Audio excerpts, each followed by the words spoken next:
this strange balance between promoting democracy and actively funding the opposition. Where are they now, do we think? Well, it's difficult to know for sure. Elias Hawa, the foreign minister, hasn't, as far as I know, released the most recent evidence that he says he has against these diplomats that are being expelled. So we don't know exactly what they're being accused of having done. But he presented it in the context of earlier WikiLeaks revelations that the U.S. Embassy has been meeting with opposition and has been funneling significant sums of money, millions of dollars, to the opposition. And then, of course, in the broader context of the Latin American left, there's extreme suspicion, of course, against the United States' involvement in Latin America in general. And so that's also the broader context in which one has to understand these actions. I think it's also a warning sign towards the United States to stay out of Venezuelan affairs, that even if what they were doing was relatively harmless, you better not get involved. And in a sense, it was a shot against Secretary Kerry's statements about, hoping to resolve things peacefully and so on, which in a sense was perceived as a further tacit support for the opposition. Let's have a little bit more context then on a driver of opposition to Maduro, which Leopoldo Lopez is trying to exploit the economy, clearly. Particularly inflation and shortages of goods, a major source of discontent. Let's run through some indicators here and place them in their historical context. First, inflation, which, as you can see, fluctuated widely before Chavez came to power, but was sharply reduced while he was in office. And even now, the rate of inflation is well below the highs before the Bolivarian revolution of Hugo Chavez. Another indicator, poverty, that's decreased significantly since 2003. This graph only goes up to 2011, but according to the UN, Venezuela had the largest drop in poverty anywhere in Latin America in 2012. One more indicator to look at, education. Here's how the number of graduates from higher education has increased. Professor Hellinger, clearly then, these are the statistics always trotted out, the amazing improvement in the social indicators. Clearly, inflation is now very high once again, but there's this question as to whether the gains under Chavez, the social gains and some of the economic gains, are in jeopardy because Nicolas Maduro simply isn't up to the job. I think, listen, I'm happy to be able to respond to a recitation of some of the good news about Venezuela, because it's usually the opposite that I have to do. At the same time, I have to point out again, they're making a mess of the oil sector, and the oil sector drives the economy. Now, I mean, the official exchange rate is still 6.3 to 1. That's the exchange rate they use to import foodstuffs. A year ago, the street rate was 20 to 1. Now it's 70 to 1.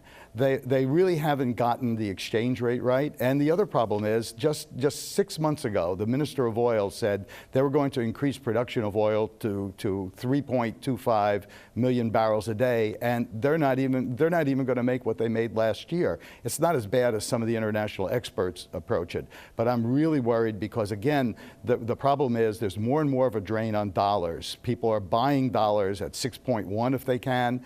And the government is using the 6.1 rate to bring lots of imports into the country. They don't have the underlying production. So I don't think the economic crisis is an immediate one, but I do think it's getting closer and closer if they don't do something and get the oil policy right. They're not even being able, it's such a mess because it's almost impossible for even their own partners, the contracts they've signed, for them to operate in the fields now because they're not paying dividends. There's an Indian national company.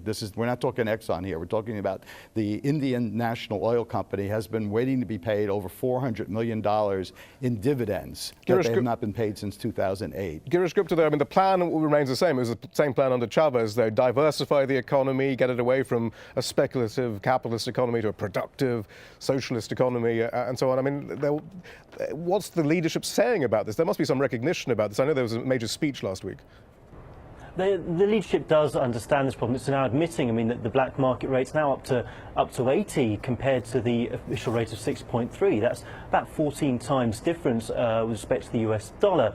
The government does understand this, and there was a semi-devaluation well, essentially it was a devaluation a couple of weeks ago to about 11, and there are measures being taken, but it seems they just don't have the dollars to get this going. They're talking about these weekly auctions of about $220 million. The first didn't even take place.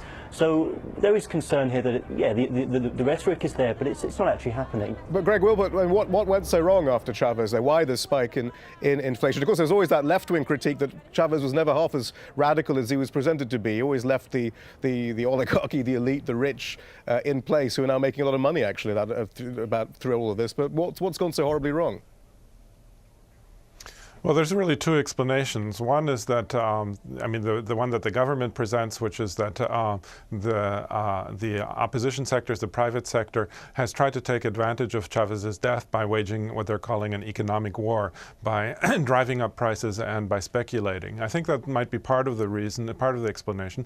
But there's another explanation, which is more kind of economic, that is that the fixed exchange rate that has been in place since 2003 has not kept, and this is something that Daniel Hellinger mentioned, has not been adjusted properly. And with the passing of Chavez, not enough dollars were made available, which caused a boom in the black market for dollars, which in turn fueled so inflation. incompetence rather than ideology then? I mean, what's gap. going on? Is it possible to put one's finger on it? Well, it's really a combination of factors. I think that opposition sectors trying to take advantage of the economic problems, and of course, a kind of a lack of reaction to a persistent economic issue, which is the fixed exchange rate, which hasn't been adjusted in a long time. Professor Hellinger, we are beginning to run out of time, but I know you're clearly a specialist in the development of democracy in Latin America. There has been this enormous expansion of local democracy in Venezuela. What about discontent then amongst the base? Because clearly that will be a disaster for Maduro. Well, I think there is going to be more discontent. I mean, one of the things that this radical side of the opposition may have accomplished is that they're going to increase the reliance of Maduro and the government upon the more radical sectors within Chavismo. Now, some of these radical sectors are simply civilians who have want to advance the revolution more quickly, but there also are elements that are armed within it, and they act independently, and they have no intention of letting Maduro or anybody in the government tell them what they're going to do. So Maduro's got a problem on that side too. And again, if the radical opposition wanted to sort of just stir things up more, well, they're probably doing a pretty good job of that. But it means a real tragedy for the country, and it's going to be even harder for Maduro, I think, to govern after this. But Greg, any sign there? We've always heard rumors of factionalism in the leadership. Certainly, when Chavez was on death's door, there seemed to be a lot of jockeying for power. But how do things stand? Where's the military in all this? Is it possible that Maduro might have some sort of internal coup, as is often, as we often read tweets about? Well, we've always read tweets about. Well, I think the situation would have to really deteriorate for that to happen. Right now, I think Maduro is still in a fairly comfortable position in terms of the unity of his movement. I think the opposition demonstrations, as I said before, aren't posing a real challenge. The economic problems are posing more of a challenge and they're trying to deal with them. But the situation in that sense hasn't deteriorated enough yet for anyone to see that as an opportunity within the government to challenge Maduro. So in that sense, I think they all recognize that unity, at least for now, is absolutely essential for the government to remain in power, and therefore there's not going to be a challenge unless the economic situation gets significantly worse. Girish Gupta, there's an amazing element to Venezuelan politics always, and it's an international element, is the passion on all the sides, and the use of social media and the manner in which these things are reported. So there's lots of stuff on social media right now. For example, we have a video like this one, which we're showing now. The opposition says these images show some 60,000 Cuban soldiers arriving to bolster Nicolas Maduro and the socialist movement and crack down, presumably, on the opposition. There's also this video that's gone viral.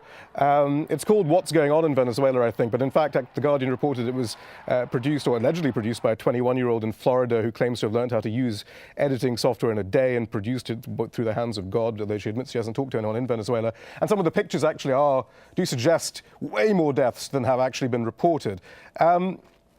I mean, Girish, there is this problem with Venezuela. There's so much stuff out there which isn't actually true. That's definitely the case, and that's one of my biggest problems as a reporter here. I mean, even I was at a protest the other day, and I took a photo, and it was quite a dramatic one, tear gas and flames in the street, and I put it on Twitter, on social media, and immediately people were alleging that it was taken in Brazil's riots last June. And there's lots of things like that. You mentioned the video allegedly produced in Florida, and these alleged Cuban troops. It's very difficult to cut through this, and it's in people's interest, of course, in the government's interest and in the opposition's interest for these videos to come out and for social media to take these on. And you know, this is one of BlackBerry's biggest markets, and the BlackBerry, the phone company, one of their biggest markets, and that's because everyone in this country is on Twitter. The government gets messages out through Twitter. There are fake accounts on Twitter, and it is a big deal here, and it is taken very seriously, and way too seriously, frankly. Girish Gupta in Caracas, thank you so much. Thanks also to Professor Daniel Hellinger and Gregory Wilpert. And you can add your voice to the discussion online on Twitter and on Facebook. I'm Shihab Ratansi. Thanks for watching. From me and the team, goodbye for now.